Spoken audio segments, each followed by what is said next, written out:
बनारस का विद्वान ज्ञानधन नामक एक विद्वान बनारस से शास्त्र विद्या प्राप्त करके घर वापस लौट रहा था। उसे अपनी विद्या का बहुत अभिमान था। वह सब पर अपनी धाक जमाना चाहता था। क्या करूं?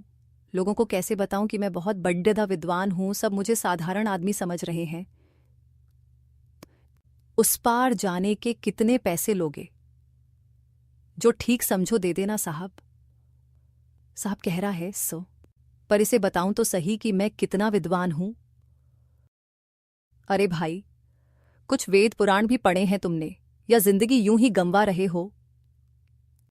तुम्हारी आधी जिंदगी बेकार हो गई समझे।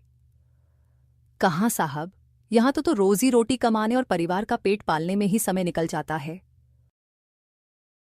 भाई, रामायण, गीता, महाभारत कोई धर्मग्रंथ या शास्त्र तो पढ़ा होगा? नहीं साहब, बताया तो पेट पालने में ही सब समय निकल जाता है। मुझे तो ढंग से पढ़ना लिखना तक नहीं आता।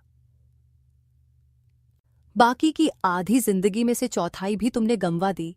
मैंने वेद पुराण शास्त्र ग्रंथ सबका ज्ञान प्राप्त किया है।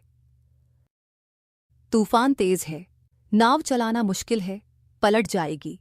तैरकर नदी पार करनी होगी। तैरना तो जानते हो साहब? नहीं भाई, तैरना तो मुझे नहीं आता। सारा समय ज्ञान प्राप्त करने में ही लगा रहा और कामों की फुर्सत कहाँ मिली। अरे साहब, फिर तो आपकी सारी जिंदगी हाथ से गई समझो।